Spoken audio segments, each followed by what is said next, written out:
खुद ही को कर बुलंद इतना कि हर तदबीर से पहले और खुदा बंदे से खुद पूछे बता तेरी रजा क्या है। ज़िंदगी जीने का जज्बा हो तो ज़िंदगी के मायने ही बदल जाते हैं। कल तक रोज़गार के लिए खुद घर से बाहर निकले, आज हज़ारों लोगों को 2 वक्त की रोटी का सहारा बन गए हैं। हमारे बीच ऐसे शख्सियत हैं कि जिनसे हम बात करेंगे और जानने की कोशिश करेंगे कि किस तरीके से इन्होंने मुकाम हासिल किया है। सर बताइए कि जिस तरीके से कहा जाता है कि दिल्ली दूर है, लेकिन आपने दिल्ली तक का सफ़र किया है, क्या अनुभव रहा है आपका अब तक? देखिए, जहाँ तक मेरा मानना है कि भाग्य में अगर लिखा हुआ है तो एन क्रेन प्रकारेण भाग्य करा लेता है, लेकिन कर्म करना अपने हाथ में है। जैसे कहा गया है कर्म ही पूजा है, मेन पूजा कर्म है। अगर कर्म नहीं करेंगे तो भाग्य का लिखा हुआ भी पूरा नहीं हो पाएगा। सो मेरे भाग्य में भी लिखा हुआ था, और जब हम 10th में पढ़ते थे तब किस कठिनाइयों से हमने पढ़ाई की है ये मैं ही जानता हूँ। पैदल जाना 7 किलोमीटर, मोतीगंज जाते थे, वापस आते थे। 6ठी क्लास से हमने बिजनेस शुरू किया। बिजनेस जैसे घर पे किराने की दुकान करते थे अपना खर्चा पानी चलाने के लिए, और वहाँ से पीठ पे सौदा लाद के लाते थे, पैदल आते थे। सो इस तरह से हमने सफ़र तय किया। भाग्य में लिखा था, इधर उधर नौकरी ढूंढने के लिए लुधियाना गए, बॉम्बे गए, कई जगहों पे गए, दिल्ली भी गए, फिर वापस आए, फिर दोबारा से गए, और फिर हमने अपना एक तकमा हटा दिया कि मैं ब्राह्मण का बेटा हूँ। ज़्यादातर लोग जो दुखी रहते हैं उसका रीज़न यही है कि लोग तकमा लगा के बैठे, मैं ब्राह्मण हूँ, मैं ठाकुर हूँ, मैं फला हूँ, क्योंकि मैं दूसरी नौकरी, किसी की नौकरी नहीं कर सकता। लेकिन मैंने वो तकमा हटा दिया, और हमने चपरासी का भी काम किया, रिक्शा भी चलाया, ट्रॉली रिक्शा जो फर्नीचर वगैरह ढोते हैं, और फिर 1 बाय 1 मेरे किस्मत में जो लिखा हुआ था वो हम करते गए, और फिर अपनी फैक्ट्री शुरू की। और 1 रुपया भी हमने उस फैक्ट्री में जब शुरुआत किया है अपना नहीं लगाया। जिसको फर्नीचर की ज़रूरत थी वो आगे आए, उन्होंने बोला कि क्या ऐसा फर्नीचर बना लोगे? मैंने कहा बिल्कुल बना लूँगा। फिर उनसे 2000 रुपया लिया और उससे हमने सामान खरीदना शुरू किया। फिर 1 बाय 1 उनसे पैसा ले करके और बिजनेस शुरू किया, और उसमें करते करते आज 35 सालों में, 37वां साल जा रहा है शायद, 37 सालों में आज हमारे पास 2000 वर्कर और स्टाफ मिला करके, और इंडिया के हर कोने में हमारा बिजनेस है। और हम तो कहते हैं कि हर कोई, जो लोग कहते हैं कि नौकरियां नहीं है, ये मैं तो ये कहूँगा कि आप नौकरी देखना नहीं चाहिए, रोज़गार को देखना नहीं पसंद करते हैं। अगर रोज़गार देखेंगे तो बिखरा पड़ा हुआ है, आपको संजोने की ज़रूरत है। जैसे क्या सब्जी बेचना रोज़गार नहीं है, फल बेचना रोज़गार नहीं है, नाई की दुकान चलाना रोज़गार नहीं है, धोबी की दुकान चलाना रोज़गार नहीं है। देश का प्रधानमंत्री भी स्वावलंबी की बात करता है, लेकिन सर बताइए कि जिस तरीके से आपने ये मुकाम हासिल किया, कहते हैं कि कामयाबी के पीछे किसी न किसी का कोई ना कोई हाथ होता है, क्या कहेंगे आप?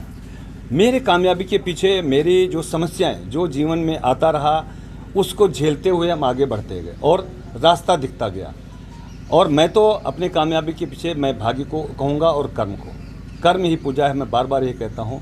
अगर कर्म करेंगे, अब खेती भी तरीके से करना चाहते हैं तो यही गेहूँ और गन्ने के पीछे मत पड़े रहिए। गेहूँ, गन्ना, धान इसके पीछे पड़े हुए हैं, इसमें उतना पैसा नहीं रह गया। आप सब्जी उगाइए, आप मसाले उगाइए, आप देखिए कितना पैसा है खेती में। आप कोई फल का जो है पौधे लगाइए, पेड़ लगाइए।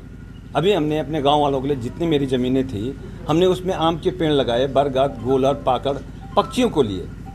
क्यों? क्योंकि आजकल पक्षी हमारे बागों से, हमारे पेड़ों से गायब होते जा रहे हैं, मरते जा रहे हैं, क्योंकि उनको खाने के लिए नहीं मिलता। इसीलिए हमने जितना भी हमारे पास ज़मीन थे सब ने पेड़ पौधे लगा दिए। हमारे गांव में एक जंगल सा बना हुआ था, जिसके हमारे घर जाने के लिए कोई गाड़ी नहीं बचती जिसमें स्क्रैच न पड़े। पूरा जंगल, 10 एकड़ का जंगल कटवा के, कांटे हटा के, और फिर वहाँ आम के पौधे लगाए।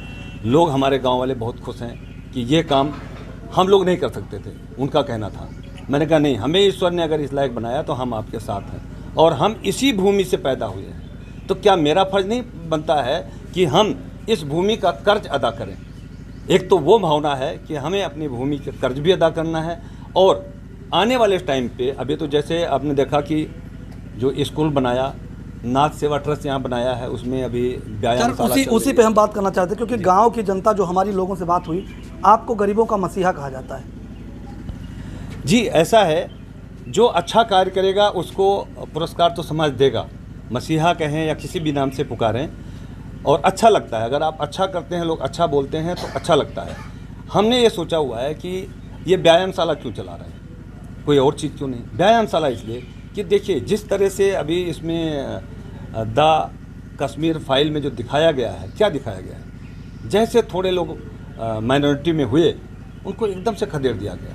लेकिन वही लोग अगर हिम्मत बांध लेते तो ऐसा उनके साथ न होता। और ऐसा हज़ारों साल से बाबर, अकबर, हुमायूं, जहांगीर, हैदर, टीपू, मोहम्मद गजनबी, गौरी, ये हमारे साथ क्या अत्याचार किए। तो मेरा कहने का मतलब है, आप पहले शक्तिशाली, शरीर स्वस्थ रहेगा, हिष्ट पुष्ट रहेंगे तो आप अपनी भी रक्षा करेंगे, अपने समाज की भी रक्षा कर सकेंगे और देश की रक्षा। देश सर्वोपरि है। आज हमारे प्रधानमंत्री श्री नरेंद्र मोदी जी और हमारे Yogi ji, chief minister UP के, ये अपने परिवार के लिए नहीं जीते। इनका पूरा भारत देश इनका परिवार है। पूरा मोदी जी का तो कहते हैं हमारा पूरा संसार मेरा परिवार है, और उस तरह से निर्णय लेते हैं ये विधिवत अपने। अच्छा, अगर हम जिले की बात करें तो द कश्मीर फाइल को लेकर आप चर्चा में रहे जी। सिनेमा हॉल है, उसको आप फ्री में वहाँ से लोगों को पिक्चर दिखा रहे हैं। कहाँ से प्रेरणा मिली, कहाँ से देशभक्ति जगी और क्या संदेश देना चाहेंगे आप? देखिए, देशभक्ति की बात करें तो काफ़ी जो लोग पढ़ाई किए हैं, थोड़ा बहुत पढ़ाया गया। जो मेन चीज़ें थी, जो अत्याचार या बहुत सालों से होता रहा, वो दिखाया नहीं गया।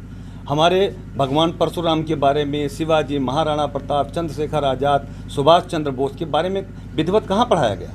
उनकी खूबियों को, जो देश को संभाले, जो देश को आज़ाद कराए, वो उनका तो ढंग से पढ़ाया नहीं गया, बताया नहीं गया। लेकिन संयोग से एक हिम्मत किया हमारे विवेक अग्निहोत्री ने, और उन्होंने हिम्मत दिखाई, अपने जान की बाजी लगाई हुई, ये भी समझ लीजिए। लोग उसके पीछे पड़ गए होंगे, लेकिन उनने हिम्मत दिखाई कि 30-32 साल पहले कश्मीर में पंडितों के साथ, हिंदुओं के साथ क्या हुआ था। बाकी तो चीज़ें जब फिल्म देखेंगे लोग तब समझ जाएंगे।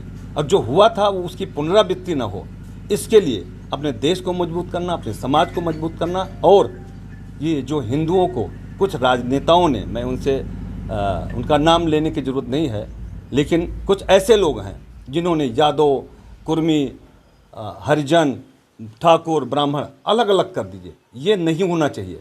हम सबको, ये मुट्ठी एक से नहीं है, 5 उंगलियां जब बांधते हैं तब एक मुट्ठी बनती है। ये ताकत तभी है हमारी। हम अगर ऐसे बटे रहेंगे तो ना अपने समाज की रक्षा कर पाएंगे, ना देश की। तो इस फिल्म को देखने के लिए हमने लोगों को प्रेरित किया कि हम किसको किसको बताने जाएंगे कि हमारे साथ 32 साल पहले क्या हुआ। सभी लोग स्वयं जाके देखें, और जब स्वयं वो दुख देखेंगे कि आरे से चीरते हुए एक औरत को दिखाते हैं, सारे समाज के सामने नंगा करते हैं, बलात्कार करते हैं, वो देखने लायक नहीं है। लेकिन इसलिए देखते हैं कि हमारा खून गर्म हो, हम अपनी रक्षा के लिए कटिबद्ध हो जाएं, हम अपने समाज को मजबूत करें।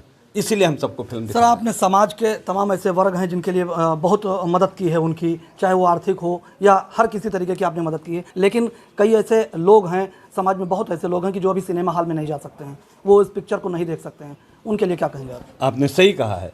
इसके लिए हमने प्रोग्राम बना लिया है। हम प्रोजेक्टर मंगा लिए हैं, पर्दे हैं, मेरे बंदे बिल्कुल डिप्यूट कर दिए गए हैं। लेकिन अभी एक बाधा आ रही है कि उस फिल्म को अभी हम आम जन में ऐसे ओपनली दिखा नहीं सकते। वो बाधा जैसे दूर, उसका कुछ है बॉर्डर लाइन कि उतनी आमदनी होने के बाद वो फ्री करेंगे। जैसे वो फ्री करेंगे, हम हर गांव में 1-1, 2-2 नहीं वो पिक्चर दिखाएंगे, और उसके बाद वो प्रोजेक्टर सालों साल चलता रहेगा हर गांव में। उसमें हम अपने समाज को अपनी संस्कृति दिखाना चाहेंगे, जैसे रामायण, महाभारत, विष्णु पुराण, शिव पुराण, सूर्य पुराण, ये सारी चीज़ें दिखाएंगे। और इसके साथ साथ मैं उन माँ बहनों को, उन माँ बाप को, हमारे लिए तो माँ बाप पूरा हमारा समाज है, हम उनके, जो लोग ऐसे हैं जो अपने पैसे से है, गरीबी भी है, बहुत गरीबी है, ऐसा नहीं है, हम उन लोगों को चाहेंगे, उनको आमंत्रित करते हैं कि अगर वो चारों धाम की यात्रा करना चाहेंगे तो हम उनके लिए व्यवस्था करके 1 बस, 2 बस, 5 बस, जितने लोग तैयार होंगे, हम उनको चारों धाम की यात्रा भी कराएंगे। फिर उनको बुला करके एक जगह वो भंडारा करना चाहते हैं, सामूहिक भंडारा भी करवाएंगे। और समय समय पे ये हमेशा हमने संकल्प कर लिया कि जब तक मेरा जीवन है, मेरा बिजनेस है, तब तक हम ये काम करते रहेंगे समाज के लिए। तो ये थे फर्नीचर व्यापारी के.एन. पांडे जी, जो कि गोंडा जिले के रहने वाले हैं। दिल्ली में इनका बड़ा कारोबार चलता है, इंटरनेशनल स्तर पर इनका कारोबार चलता है। हालांकि समाज के लिए इन्होंने बहुत कुछ किया है। अब जो द कश्मीर फाइल मूवी आई है उसको लेकर यहाँ पर सिनेमा हॉलों में टिकट को वहाँ पर फ्री दिखाया जा रहा है। और आगे का जो प्लान इनका, क्योंकि गांव-गांव तक जो ऐसे तमाम गरीब तबके के लोग हैं जो इस पिक्चर को नहीं देख सकते हैं, उनके लिए प्रोजेक्टर मंगाया गया है कि ताकि गांव-गांव जाकर उन्हें इस फिल्म के बारे में बताया जाए, वहाँ का इतिहास बताया जाए। गोंडा से राजकुमार सिंह, R9 न्यूज़।